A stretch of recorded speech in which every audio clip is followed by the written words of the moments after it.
그 엘리야 선지자를 저희가 지금 보고 있어요. 이 선지자라는 말은 하나님의 입이라는 뜻이 있습니다. 대변인이라는 뜻이죠. 우리는 대변인 그러면 제일 먼저 뭐가 떠올라요? 청와대 대변인. 굉장히 괜찮고 그럴듯한 자리, 이게 뜨지 않습니까? 그런데 사실 지금 엘리야가 서 있는 대변인의 자리는요, 그렇게 좋은 자리가 아닙니다. 그 자리는 그 당시 역사상 가장 악했던 아합이라는 왕에게 가서 잘못을 막 지적을 해야 되고, 뿐만 아니라 그로 인해서 하나님이 심판하실 거라고 누가 듣기 싫은 소리를 듣기 좋아하겠어요? 하물며 그 당시에 절대 군주인 왕에게 가서 이런 이야기를 해야 되는 것은 결코 그렇게 좋은 자리도, 아마 엘리야도 내가 언제 한 대 써요 뭐 이랬을 수 있습니다. 그렇게 쉬운 자리가 아니었다라는 거죠.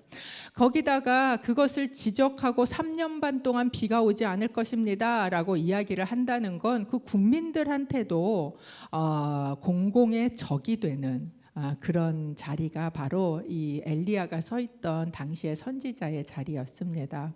그래서 18장 17절에 보면 아합이 엘리야를 만나서 뭐라고 부르냐 하면 이스라엘의 문제를 일으키는 사람이 너냐, 이렇게 이야기를 해요. 그러니까 그 당시에 왕도 그랬고 사람들도 그렇게 생각하고 있어서 이 엘리야를 잡기 위해서 이스라엘뿐만 아니라 그 이웃에 있는 나라들에게까지 다 수배를 요청했던, 그러니까 인터폴에다가 수배를 요청해서 잡겠다고까지 다 했었던 그런 상황인 거죠. 그래서 숨어 있었죠, 엘리야가. 그런데 그 엘리야에게 어느 날 하나님이 오셔갖고 너 가서 아합을 만나라 라고 이야기를 하셨다는 거예요. 만날 뿐만 아니라 만나서 그에게 대결을 요청해라 라고 이야기를 하십니다. 그리고 우리가 잘 아는 이 엘리야의 갈멜산의 대결이 바로 이 열왕기상 18장에 보면 등장하고 있지 않습니까?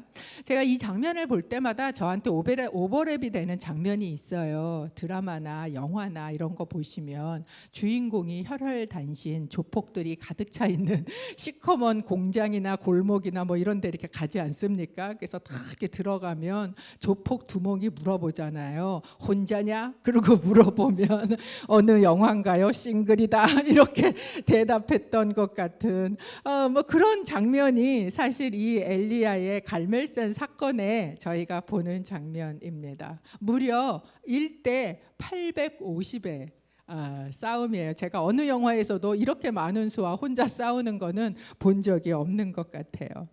엘리야에게는 이 싸움은 목숨을 건 싸움이었습니다.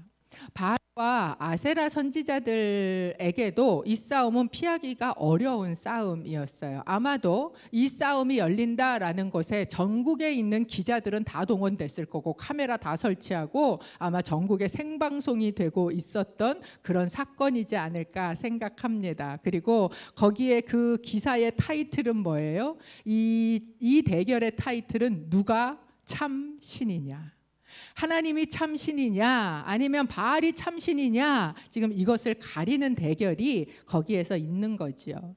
엘리야는 2마리의 소를 가져다가 놓고 다 각을 떠서 이것을 이제 그 신에게 올리는 제물로 올리는데 불은 붙이지 말라는 거예요. 그리고 불이 내려오는 신이 진짜 신이다, 이 대결을 지금 하고 있는 것입니다. 그리고 숫자가 많으니까 니네가 먼저 해라 라고 이야기를 해서 바알과 아세라 그 선지자들이 이제 그 시작하지 않습니까? 자기들이 하던 기도의 방법대로 지금 하고 있는 거죠. 기도도 하고 주문도 외우고 막 하다 굿도 안 되고 춤도 추고, 그래도 안 되니까 뭐까지 해요? 막 자해까지 하면서 피를 뿌려대면서 지금 제발 신이 좀 들으라고 이것을 오전부터 오후에 이르기까지, 심지어 저녁 제사를 지낼 때까지 앞에 보면 이 일을 계속했다라고 이야기를 하고 있습니다. 이 피를 뿌리는 이 장면에 성경은 그들의 관습대로라고 이야기를 하고 있어요.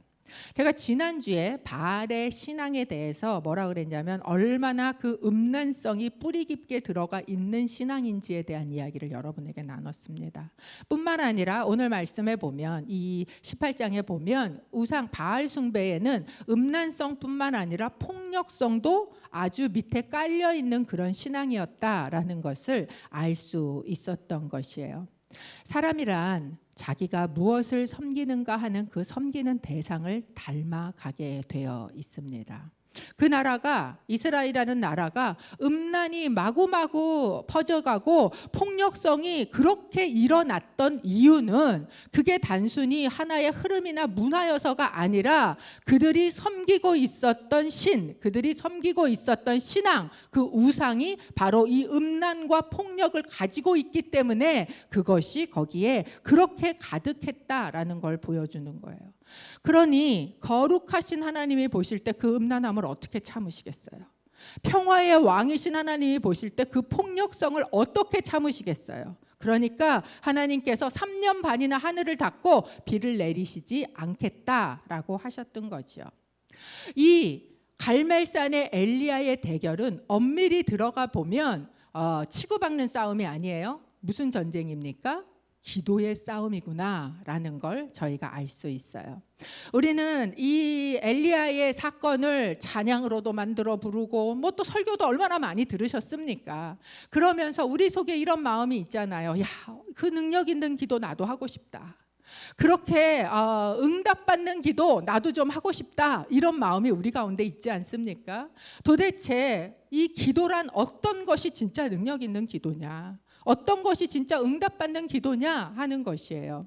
첫 번째 우리가 이 엘리야의 기도에서 알 수 있는 것은 기도의 능력이 숫자에 있지 않다. 또는 기도의 능력이 긴 시간에 있지 않다라는 것을 저희에게 알려주고 있습니다. 열왕기상 18장 22절에 보면 엘리야가 이런 말을 합니다. 그러자 엘리야가 백성들에게 말했습니다. 여호와의 예언자는 나 혼자만 남았다. 그러나 바알의 예언자는 450명이나 된다. 바알만 얘기했지 사실 아세라까지 합하면 850명인데 나 혼자만 있다라고 지금 혼자 거기에 서 있는 거예요. 아무리 이 배짱이 두둑해도요 사실 쉬운 거 아닙니다. 일단 수적으로 밀리면 사람이 움츠러들게 되어 있는 거지요. 그런데 나 혼자 거기 서 있는데 이 기도의 능력이 그 숫자에 있지 않다라는 걸 엘리야는 믿고 있었고 보여준다는 거예요. 뿐만 아니라 엘리야의 기도가 36절, 37절 단 2절 나옵니다. 바알과 아세라를 섬기던 그 선지자들이 했던 기도가 아침부터 저녁 제사 지낼 때까지 하루 종일을 길게 드렸음에도 불구하고 엘리야가 단 2절, 이거 하면 몇 분이나 걸리겠습니까? 근데 단 2절의 그 기도를 이길 수 없었다라는 것을 보여주는 거예요. 중언부언한다고 해서 길게 똑같은 얘기를 되풀이한다고 해서 심지어 거기에다가 막 피 흘리고 나를 괴롭히고 고행을 한다고 해서 그 기도에 능력이 있는 게 아니더라라는 거예요. 그렇다면 엘리야의 기도의 능력은 어디에서 왔을까 하는 겁니다. 18장 30절에서 31절을 같이 읽어보겠습니다. 시작. 그러자 엘리야가 온 백성들에게 말했습니다. 내게 가까이 오라. 그들이 다 그에게로 가까이 오자 엘리야는 부서진 여호와의 제단을 고쳤습니다. 엘리야는 야곱의 아들들의 지파 수에 따라 돌 12개를 가져왔습니다. 이 야곱은 옛날에 여호와께서 내 이름을 이스라엘이라 하리라 하고 말씀하셨던 사람입니다. 엘리야는 기도하기 전에 무엇을 합니까? 무너진 여호와의 제단을 다시 보수하고 수축합니다. 제단이라는 게 무엇이에요? 하나님하고 교제하는 곳이에요. 제단이란 하나님하고 만나는 그 장소입니다. 관계를 맺는 곳이 바로 제단이에요. 그렇기 때문에 엘리야는 이 기도의 능력이 어디에 있는가? 소리에 있는 게 아니라 하나님하고의 관계에 있다라는 걸 누구보다 알고 있었고 그래서 그 무너진 그 제단을 수축하고 있는 거예요. 근데 그가 지금 하고 있는 건 개인적인 차원의 하나님하고의 관계를 개선하고 있는 게 아닙니다. 여기에 보면 야곱의 아들들의 지파수에 따라서 12개의 돌을 가져다가 그 돌로 지금 하나님의 제단 위에다 세우고 있는 거예요. 무슨 이야기예요? 이스라엘의 공동체적인 예배, 이스라엘의 공동체적인 하나님과의 관계를 회복해야 한다라는 것을 지금 짊어지고 나가서 하고 있다라는 거예요. 여러분, 공동체의 하나님과의 관계가 회복될 때 그 나라를 향한, 그 공동체를 향한, 그 사회를 향한 기도가 하나님 앞에 드려진다라는 사실입니다. 왜냐하면 기도는 소리가 아니기 때문에 그래요. 여러분, 기도는요, 소리가 아니고 관계입니다. 우리의 예배가 회복될 때, 그때 우리의 기도가 하나님께 올려드려지는 거예요. 우리 개인의 예배뿐만 아니라 이 사회, 이 공동체에 하나님하고의 막혀있던 관계가 다시 세워질 때에야 이 나라를 향한, 이 사회를 향한 기도도 하나님 앞에 들려진다라는 것을 저희에게 보여주고 있는 것입니다. 그래서 여러분, 우리 공동체의 예배가 회복될 필요가 있습니다. 세 번째, 엘리야가 드렸던 기도는 무엇이었을까? 그것은요, 하나님의 뜻을 알고 그것에 순종하는 기도였습니다. 18장 36절에 보면 엘리야가 그 기도를 하는데 이렇게 시작을 하고 있습니다. 저녁 곡식 제사를 드릴 시간이 되자 예언자 엘리야가 제단 가까이 나와서 말했습니다. 아브라함과 이삭과 이스라엘의 하나님 여호와여, 주께서 이스라엘의 하나님이 되시는 것과 제가 주의 종이며 이 모든 일을 주의 명령으로 했음을 오늘 알려주십시오. 엘리야는 지금 이 대결도, 이 기도도 자기의 생각에서 나와서 하고 있는 게 아니라는 거예요. 주께서 명령하심으로 내가 그것을 했다는 것을 주여 알려주옵소서, 명령하신 것을 그대로 행하고 있는 엘리야의 기도의 모습입니다.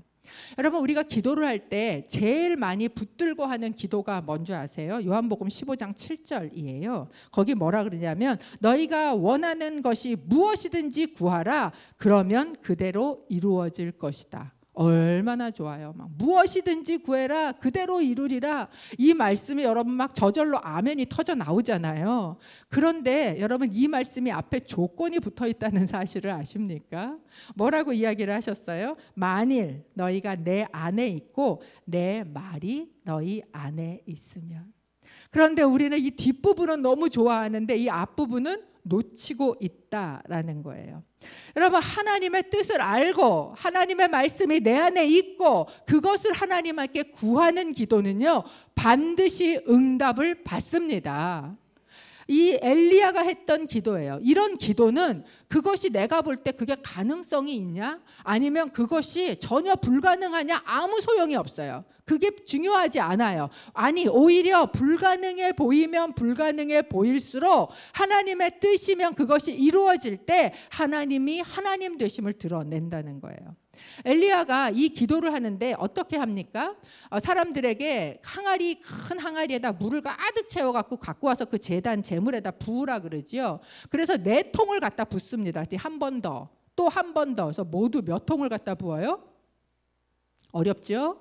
네, 4통씩 3번. 12통을 가져다가 그곳에 갖다 붓습니다. 아주 흥건하게 그 도랑을 파서 거기에 물이 그득히 쌓여 있으니까 이 제단의 이 제물이요, 거의 물 한가운데 둥둥 떠 있을 만큼 이렇게 아주 불가능한 상황을 만들고 있는 거예요. 왜 그렇게 합니까? 이럴 때에만 딴소리 못하니까. 그럴 때에만 오직 하나님이 하셨다라는 것이 드러나기 때문에 그렇습니다. 여러분, 우리가 이 일은 진짜 어려워, 힘들어 그러면서도 하나님 앞에 안 나오는 이유가 뭔지 아세요? 뭔가 그래도 내가 할 수 있는 게 있을 것 같을 때 안 나와요. 그런데 진짜 내가 할 수 있는 게 아무것도 없을 때야 우리는 하나님 앞에 나오게 된다는 거죠. 그리고 그럴 때에 하나님께서 진짜 하나님 되심이 드러납니다. 그래서 39절에 보면 이스라엘이 뭐라고 얘기합니까? 여호와 그가 참 하나님이시로다. 이것이 그곳에서 드러난다는 거예요. 이렇게 기도의 응답으로 그들 가운데 임한 게 무엇입니까? 불이 임했어요. 그죠? 불이 뭘까요? 성경에서는 이 불을 하나님의 임재의 표현으로 합니다. 그래서 성막을 짓고 하나님이 임하실 때도 불로 임하시고, 또 신약에서 성령이 임하실 때도 뭐같이 임하세요?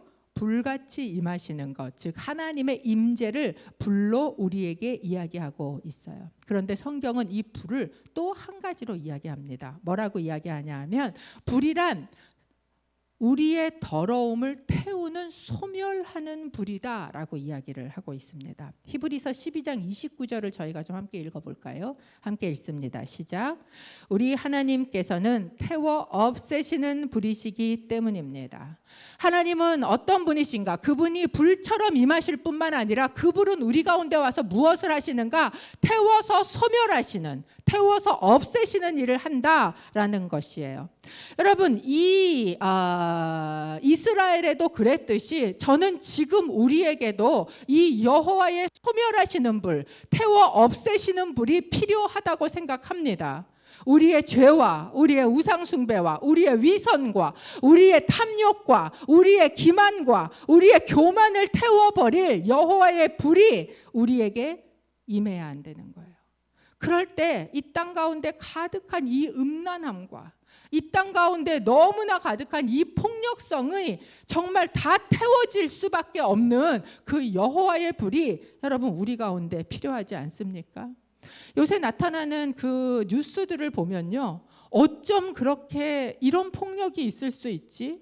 적어도 가정 안에서는 있으면 안 되는, 또 이게 도대체 뭔 얘기라는 거야 라고 얘기하게 그 음란함이 가정 안에 어떻게 이게 뭔 소리지? 그 무슨 뭐 엄마가 할머니가 뭐 아무리 들어도 이해가 가지 않는 이런 음란함과 이런 폭력성이 여러분 이 땅 가운데 가득한 이유는 무엇이에요? 우리가 섬기고 살았던 우상의 모습이 그렇기 때문에 그래요.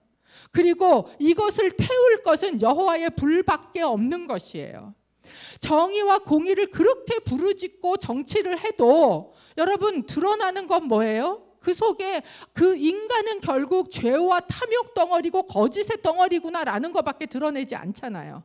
그리고 아무리 개혁을 외친다고 해도 개혁이 그 죄된 인간 안에서 나올 수 없다고요.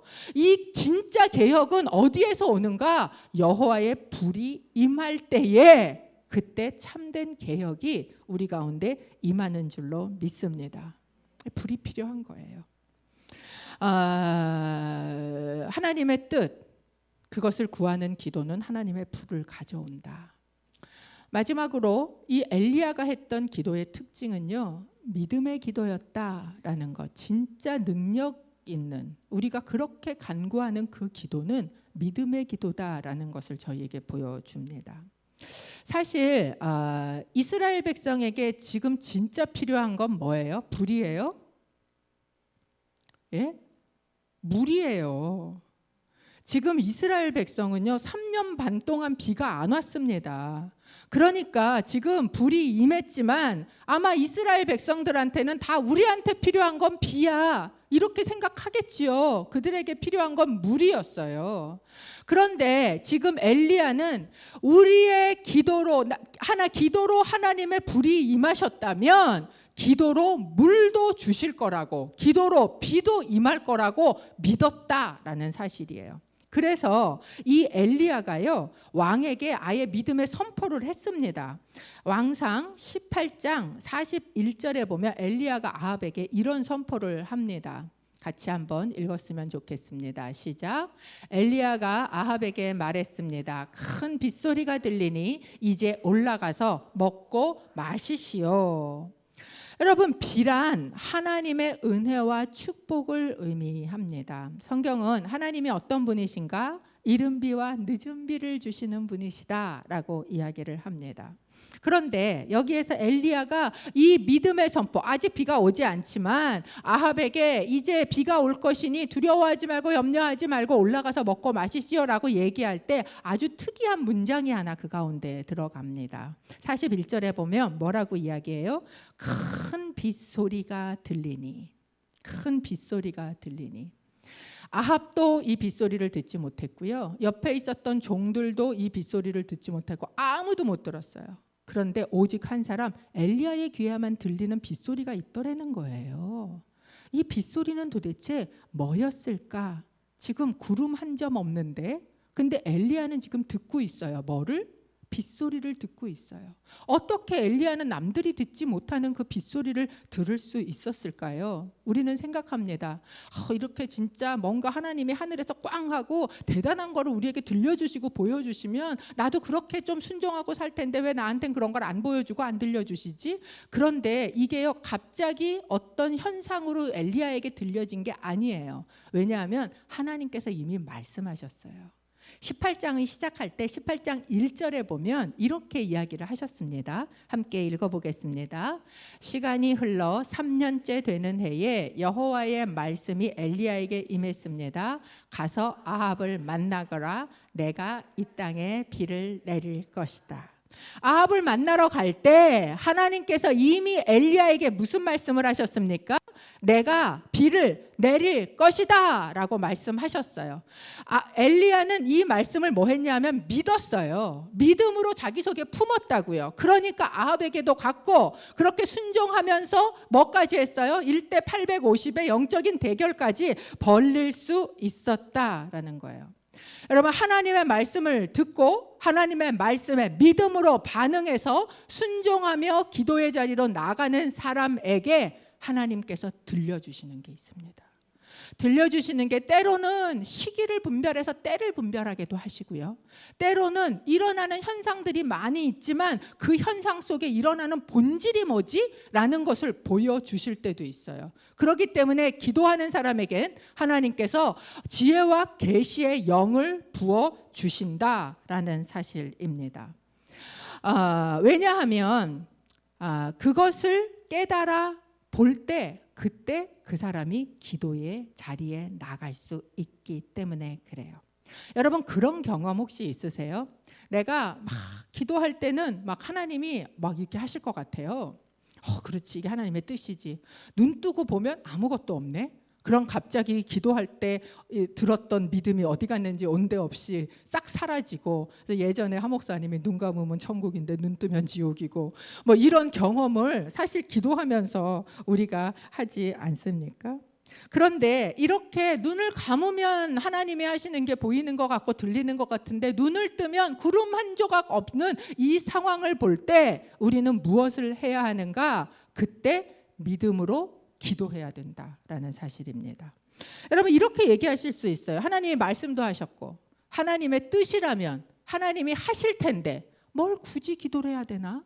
이런 생각이 들 수 있지 않습니까? 기도가 쉬워요? 기도 쉽지 않습니다. 그런데 왜 굳이 하나님의 뜻인데 하실 건데 기도하냔 말이에요. 그런데 바꿔서 얘기하면 하나님의 뜻이고 하나님이 하실 것이기 때문에 기도할 수 있어요. 하나님이 안 하실 걸 기도하면 뭐 합니까? 그런데 하나님이 말씀해 주셨어요. 하실 거라고. 그리고 그것을 나는 믿습니다. 그런 사람은 무엇으로 나아가는가? 기도로 나아간다라는 것이에요. 그래서 기도할 때면 우리가 느껴지는 게 뭐냐 하면 우리의 믿음이 있고요. 우리의 현실이 있는데 이 사이에 큰 간극이 있다라는 게 느껴져요. 우리의 삶에서 그렇지 않습니까? 내가 믿음으로 보면 보이고 들리는데 현실로 보면 보이지도 않고 들리지도 않는 게 있단 말이에요. 이 갭이 있다고요. 그러면 기도라는 것은 무엇인가? 기도하는 사람이란 누군가? 바로 이 믿음과 현실의 그 갭 사이를 막아서는 자, 이게 바로 기도의 사람입니다. 그게 기도예요. 그래서 기도는 믿음을 실제로 만드는 힘이에요. 그리고 그 갭 사이를, 믿음과 실제의 사이를 막아서는 자를 우리는 누구라고 얘기하는가? 중보자라고 이야기를 합니다. 하나님께서 이 비를 내리실 거라는 걸 알려주셨고 엘리야는 그걸 믿었고 믿음의 소리를 귀에 빗소리가 들리는 그 믿음이 그에게 있었습니다. 그래서 아합에게 얘기를 했죠. 올라가서 먹고 마시십시오 라고 이야기를 했습니다. 그런데 엘리야는 어떻게 하는가 하는 것이에요. 왕상 18장 42절 저희가 같이 읽어보겠습니다. 시작. 아합은 올라가 먹고 마셨습니다. 그러나 엘리야는 갈멜산 꼭대기로 올라가 얼굴을 무릎 사이에 파묻고 땅에 꿇어 엎드렸습니다.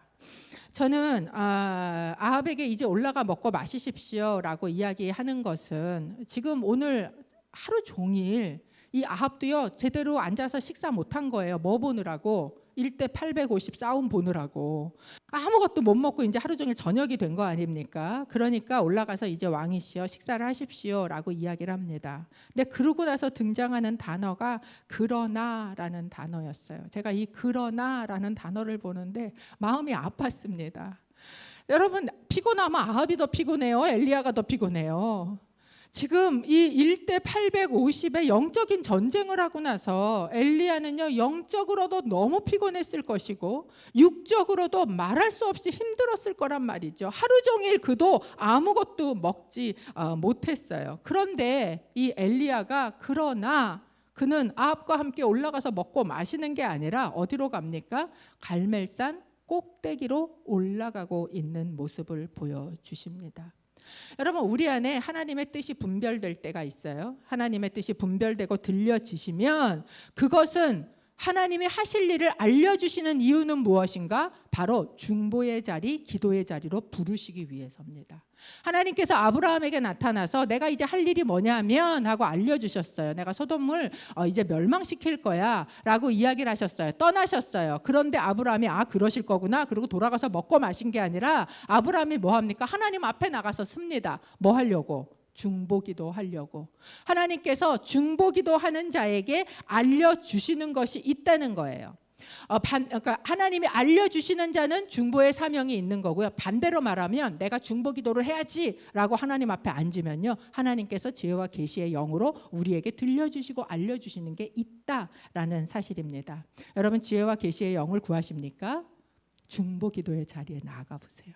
하나님께서 알려주셔요. 그래서 중보기도하는 자들은 특히 예언의 은사, 이 예언이 막 앞에 거를 아는 게 아니라 어떤 감추어진 것이 드러난 그걸 보게 하는 그런 하나님의 그런 은사를 주신다라는 거예요. 여러분 생각해 보면 지금 엘리야는요 전국적인 퍼포먼스를 하고 났어요. 사실 뭐 이렇게 조그맣지만 제가 이 수요일 날 설교만 끝나고 나도요 얼마나 기진맥진이 되는지 몰라요. 그런데 이 하물며 하루 종일 이 영적인 사건, 하나님이 참 하나님이 되심을 증명하면서 영적으로 대결을 해야 되는 이 사건 가운데 엘리야가 하루 종일 보냈단 말이죠. 그럼에도 불구하고 그가 이 갈멜산 꼭대기로 올라가는 이유는 무엇인가? 대중적인 기도는 반드시 골방의 기도가 밑받침되어야 하기 때문에 그렇습니다.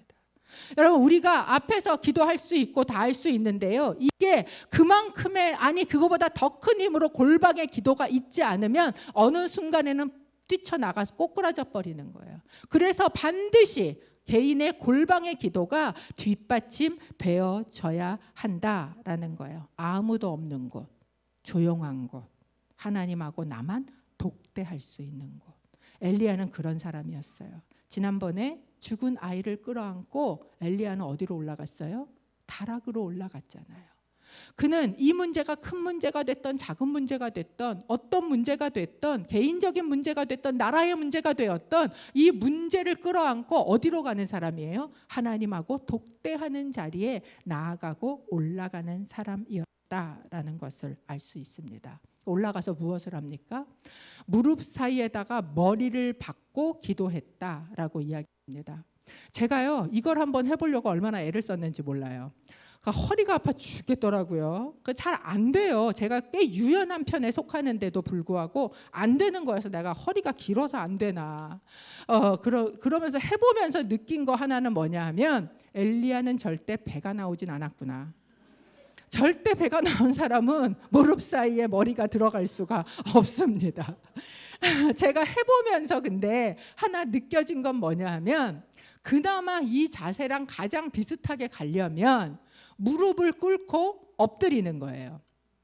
엎드리는데 아마 너무 배가 고파서 그랬을까? 배가죽이 등가죽에 붙어 있으면 그게 가능했을까? 이게 쭉 들어가면서 아마 이 무릎 사이에 이 얼굴이 이렇게 처박힐 수 있었던 것 같습니다. 그렇다면 왜 엘리야는 이런 모습을 하고 기도를 하고 있었을까요? 이 창자가 다 안에 끌어지는 것처럼 끌어안고, 제가 생각할 때 이것은요 엘리야의 간절함 때문이었던 거예요. 여러분, 간절하면 우리가 뭐라 그래요? 창자가 끊어진다 그러잖아요. 그러면 이거를 움켜쥐고, 그리고 그 간절함의 기도를 하다 보니까 점점 얼굴이 무릎 사이에 가서 박히는 그런 간절함의 기도가 그에게 있었다라는 거예요. 그의 간절함은 무엇입니까? 3년 반 동안이나 비가 오지 않아서 바싹 말라버린 조국 땅이에요. 살아계신 하나님을 놔두고도 잘 먹고 잘 사겠다고 우상하며 음란과 폭력과 그것에 그냥 물들어서 아무렇지도 않게 그게 당연한 듯이 살아가고 있는 내 나라와 내 민족을 향한 엘리야의 이 갈급함과 간절함이 그로 하여금 이런 자세로 기도하게 만들었다라는 거예요. 여러분, 이 간절함은 어디서 옵니까? 여러분, 사랑에서 와요. 언제 여러분이 가장 간절해요? 자식 기도할 때. 왜? 제일 사랑하니까. 저희가 이제 6월에 마리아 행전이 매해마다 있습니다. 그래서 이제 6월 23, 24, 25 마리아 행전을 저희가 나라와 민족을 위한 기도운동 마리아 행전을 준비하면서 지난달서부터 여성 교육자들이 매주마다 모여서 지금 기도를 이렇게 하고 있어요. 그래서 이제 그 기도를 매주마다 하면서 제가 기도를 하는데 기도가 저한테 이렇게 막 확 열리지도 않고 뭐가 확 풀리지도 않고 너무 답답한 거예요. 그래서 계속 기도를 하면서 제가 하나님한테 그랬어요. 하나님, 제가 이 기도가 이렇게 잘 안 되는데 왜 그래요, 하나님? 왜 그래요, 안 그래, 하나님? 이러면서 이제 그 계속 마리아 행전을 놓고 저희가 기도를 하고 있는데 하루 하나님이 저한테 뭐라 그러시냐 하면 네가 사랑을 안 해. 네가 사랑을 안 해. 제가 들여다봤어요. 내가 입술로 이 나라를 위해서 그렇게 기도를 한다고 하는데 내가 정말 이 나라를 그렇게 사랑하나? 애가 끓게. 이 너무나 황폐해가는 이 나라를 내가 사랑하는가? 그런데 별로 사랑 안 하는 거예요. 그러니까 기도가 안 나오지. 그러면서 제가 그 다음에 기도를 바꿨어요. 뭐라고 바꿨냐 하면 하나님, 제가 이 나라를 사랑할 수 있게 해주세요. 제가 이 나라를 가슴 뜨겁게 사랑할 수 있게 해주세요. 라는 기도로 지금 계속해서 저희 이게 마리아 행전을 놓고 사실 기도를 하고 있습니다. 이 사랑하는 이 간절함의 기도 언제까지 기도합니까? 열왕기상 18장 43절 44절에 보면 이렇게 했다고 이야기를 합니다. 그가 자기 종에게 말했습니다. 올라가서 바다 쪽을 바라보아라. 그러자 엘리야의 종이 올라가서 보았습니다. 그리고 대답했습니다. 아무것도 없습니다. 엘리야는 7번을 다시 가거라 하고 말했습니다. 7번째에 그 종이 말했습니다. 사람 손바닥만한 작은 구름이 바다에서 올라오고 있습니다. 그러자 엘리야가 말했습니다. 올라가서 아합에게 말하여라. 비가 와서 길이 막히기 전에 전차를 준비해 내려가십시오 하고 말이다. 그는 아무것도 보이지 않는, 비가 올 징조가 아무것도 없는 그 현실에서 믿음을 가지고 그 간절함을 가지고 기도했어요. 그러면서 몇 번까지 그 기도를 계속했다고 합니까? 7번. 그 바다에서 구름 한 조각이라도 떠오르는 것을 볼 때까지 7번 완전한 수지요 기도했다라고 이야기를 하고 있어요. 어떻게 이렇게 7번을 할 때까지 포기하지 않고 계속할 수 있어요? 믿었으니까. 하나님께서 말씀하셨고 내 귀에 들리셨으니 하나님께서 이 비를 반드시 주실 거라고 믿었기 때문에 그는 그 조각만한 손바닥만한 구름이 떠오를 때까지 계속해서 이 종을 보내며 계속해서 기도할 수 있었다라는 거예요. 여러분, 하나님께서 이 땅 가운데 하나님의 역사를 일으키실 거라는 걸 우리가 믿으시기를 바랍니다. 저는 하나님께서 그렇게 하실 거라고 믿습니다. 그리고 그 일이 시작될 때까지 우리가 해야 되는 일은 무엇인가? 기도하는 거예요. 기도가 필요해요. 하나님은 이 믿음과 실제 사이의 간격을 메꿀 중보자를 오늘도 찾고 계시다라는 거예요. 이 기도의 결과는 무엇입니까? 열왕기상 18장 45에서 46절입니다. 저희가 좀 같이 읽어봤으면 좋겠습니다. 시작. 한편 하늘은 구름과 바람으로 시커멓게 되고 바람이 일어나 큰 비가 내리기 시작했습니다. 아합은 전차를 타고 이스라엘로 갔습니다. 여호와의 능력이 엘리야에게 내려왔습니다. 그는 허리띠를 동여 매고 아합보다 먼저 이스라엘로 달려갔습니다. 여러분, 이 장면을 한번 상상해 보십시오. 갈멜산 꼭대기에서부터 옷을 겉옷을 벗어서 허리에다가 딱 둘러매고 그리고 거기에서부터 쏟아지는 빗속을 이스라엘 평원까지 40km입니다. 그 40km를 달려가고 있는 선지자의 모습을 여러분 한번 상상해 보시기를 바랍니다. 지금 아합이 전차를 타고 가고 있었어요. 전차를 타고 가고 있는데 도대체 이 사람이요, 왜 전차를 같이 안 타고 갔을까?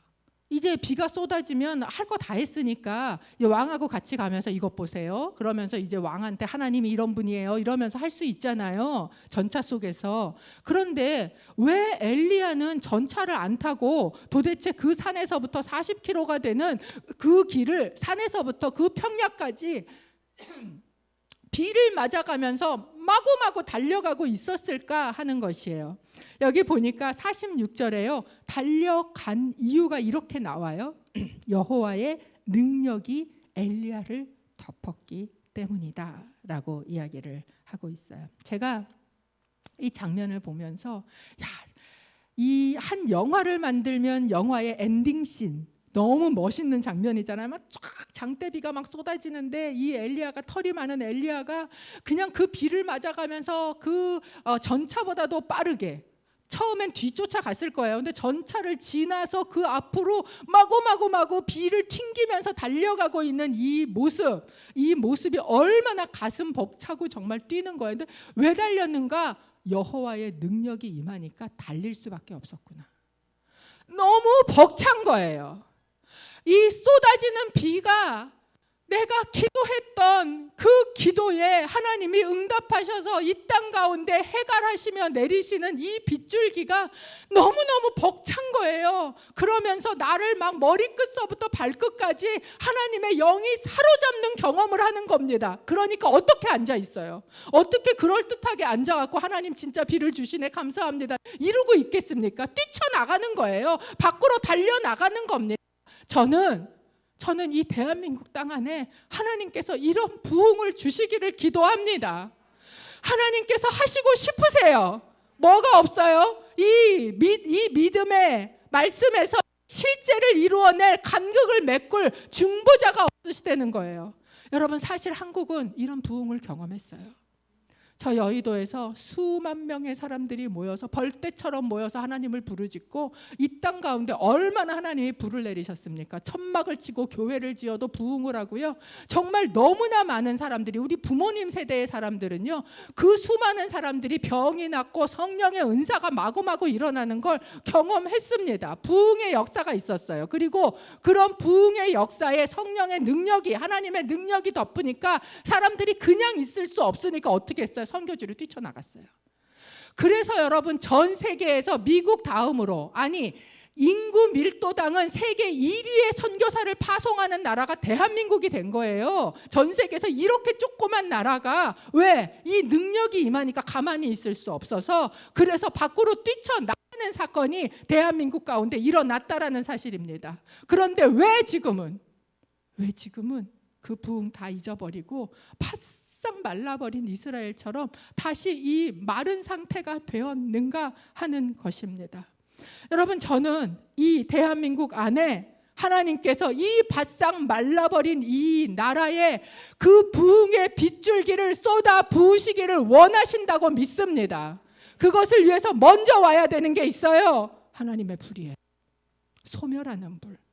그래서 우리의 모든 죄와 우리의 모든 탐욕과 우리의 모든 위선을 다 태워버릴 하나님의 불이 임하고 나면, 그러면 하나님께서 우리 가운데 기도하는 그 기도를 통해 무엇도 주십니까? 빗줄기와 같은 부흥도 주실 거예요. 저는 우리 다음 세대를 바라보면서 또한 그것을 소망합니다. 그들이요, 이 빗줄기를 맞으면서 뛰쳐나가는, 복음을 들고 땅끝까지 나가는 이 부흥의 역사가 이 땅 가운데 다시 주실 것을 믿습니다. 이 감격적인 부흥이 하나님 이 땅 가운데 이루어지게 하여 주옵소서.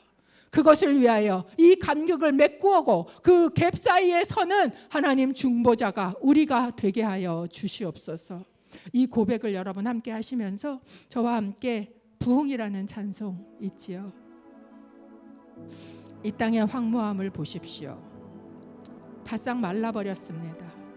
언제적에 하나님의 그 빗줄기가 있었는지 다 잊고 하나님의 은혜를 잊고 아버지 하나님 너무나 말라버린 이 땅에 그래서 우상들을 이리저리 세우고 있어서 너무나 음란하고 너무나 폭력적이 되어버린 아버지 하나님 이 땅을 주님 앞에 놓고 그러나 하나님께서는 내가 이 땅 가운데 은혜의 강물이 흐르게 하리라 성령의 바람이 불게 하리라 하나님께서 이 대한민국을 다시 들어 사용하시는 하나님 새로운 부흥을 허락하여 주옵소서. 이 부흥이라는 찬송 주님 앞에 저희가 함께 이 기도의 마음을 담아서 올려드리기를 원합니다. 이 땅의 황무함을 보소서 하늘의 하나님 긍휼을 베푸시는 주여 우리의 죄악 용서하소서 이 땅 고쳐 주소서 이제 우리 모두 하나 되어 이 땅에 무너진 기초를 다시 쌓을 때 우리의 우상들을 태우신 성령의 불이 마소서 부흥의 불길 타오르게 하소서 진리의 말씀 이 땅 새롭게 하소서 은혜의 강물 흐르게 하소서 성령의 바람 이제 불어와 주의 영광 가득한 새날 주소서 주님 나라 이 땅에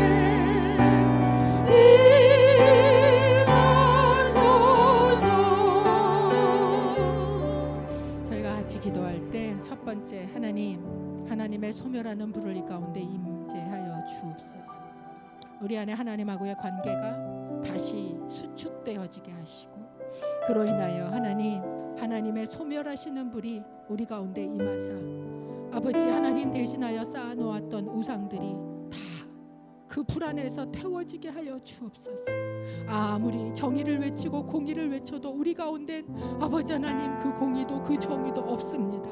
여호와의 불만이 우리를 거룩하게 우리를 정결하게 하실 수 있습니다. 주님 불을 주옵소서. 저희가 이 하나님의 소멸하시는 불 우리 가운데 임재하시는 하나님의 불을 구하며 한 목소리로 기도하기를 원합니다.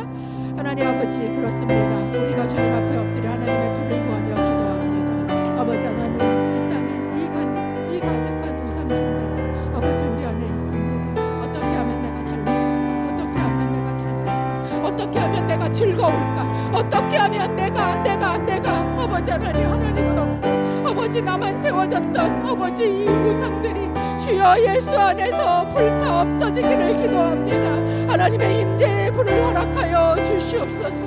하나님의 임재의 불이 가운데 임재하사 아버지 하나님 우리 가운데 있는 이 모든 욕심과 아버지 이 위선을 태워 주옵소서. 이 땅에 가득한 이 음란함을 태워 주옵소서. 아버지 이 땅에 가득한 이 폭력을 주옵소서. 아버지 하나님 가정 가운데 가득한 이 아버지 하나님 폭력을 아버지 학교들에서 아버지 얼마나 많은 폭력이 있습니까? 아버지 우리의 자녀들 세대에 얼마나 많은 폭력이 있습니까?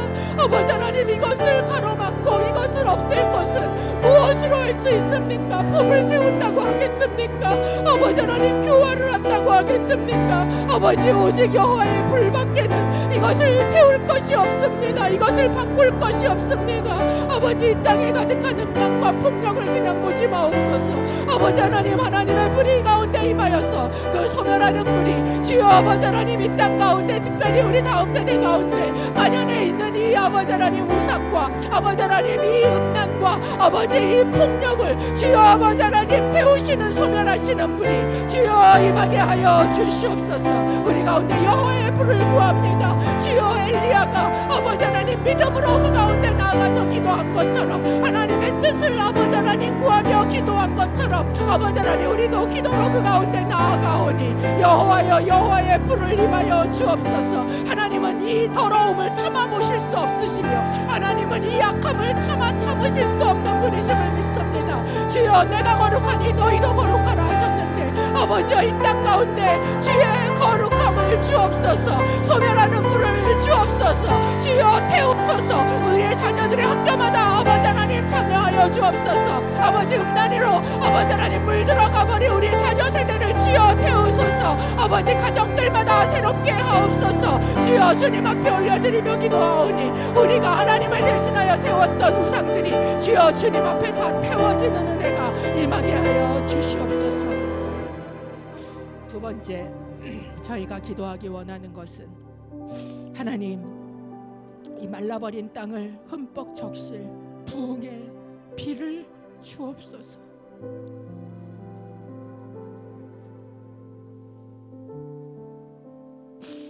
아버지, 이 나라를 불쌍히 여겨 주시옵소서. 하나님, 다시 그 부흥을 허락하여 주옵소서. 하나님이 얼마나 기다리시는지, 내가 내 핏값 주고 산 이 작은 나라, 전 세계 가운데 올려서 내 복음을 전하라고 택한 나라, 이 나라에 하나님 다시 부흥을 주시기 원하시는 하나님의 뜻을 우리가 믿음으로 붙잡고 하나님 선포하면서 주님, 이 믿음으로 이 간극을 메꾸고 서서 기도합니다. 이 땅 가운데 하나님의 부흥의 빗방울이 주여 폭우가 쏟아지듯이 이 땅에 갈급하고 말라버린 땅을 적시게 하여 주옵소서. 은혜의 강물이 공의가 하수처럼 흐르는 땅이 되게 하여 주옵소서. 우리가 이 땅을 주님 앞에 올려드리며 주여 외치고 기도하기를 원합니다. 주여, 아버지 하나님, 주님 앞에 아버지 중보의 자리에 나아가 섭니다. 주여, 그 간격을 메꾸고 섭니다. 아버지, 갈급함으로 섭니다.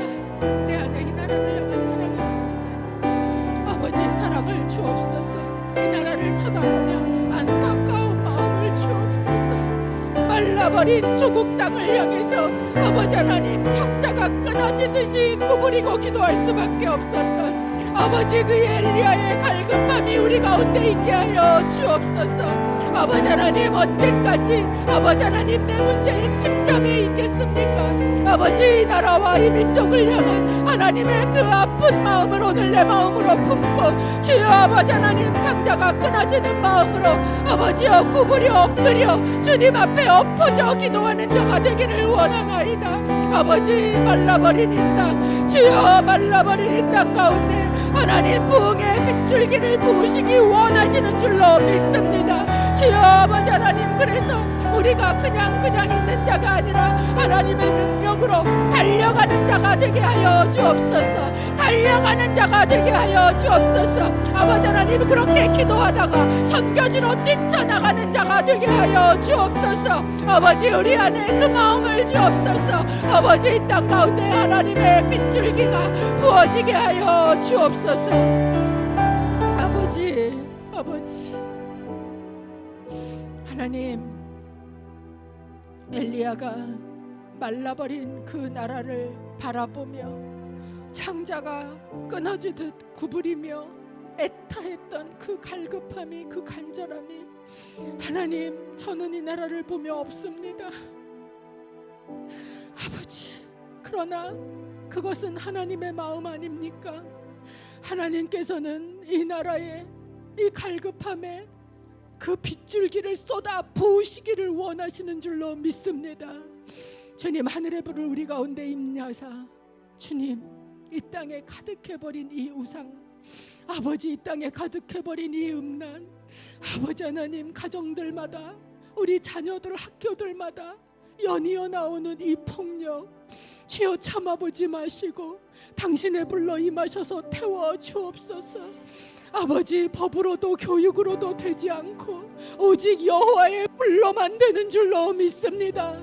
주님, 그래서 이 땅 가운데 이 가득한 우상을 태워 주시고 당신의 부흥의 빗줄기가 쏟아지게 하여 주옵소서. 주님, 저희가 그 믿음과 실제의 사이에 서서 기도하는 자가 되겠습니다. 주님, 이렇게 기도하다가 우리도 정말 여호와의 능력으로 뛰쳐 달리는 자가 되고 싶습니다. 그 빗줄기 속을 달려서 아버지 하나님, 하나님이 원하시는 곳으로 달려가고 아버지, 기도하다가 선교지로도 달려가는 자가 되기를 원합니다.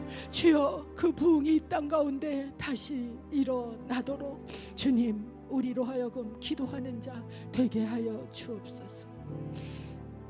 이제는 우리의 구세주가 되신 예수 그리스도의 은혜와 하나님 아버지의 사랑하심과 성령 하나님의 교제하시고 교통하심이 이 시대를 보고 이 땅을 바라보며 주님의 마음으로 안타깝고 간절함으로 주님 앞에 믿음의 기도, 순종의 기도를 드리며 그 믿음과 실제의 사이를 막아서 중보의 자로 서기를 간절히 원하는 귀한 한 사람 한 사람들 머리 위에 특별히 정말로 여호와의 불이 임해서 거룩하여질 이 땅과 우리 다음 세대들 위에 이제로부터 영원토록 함께 하시기를 간절히 축원하옵나이다. 아멘.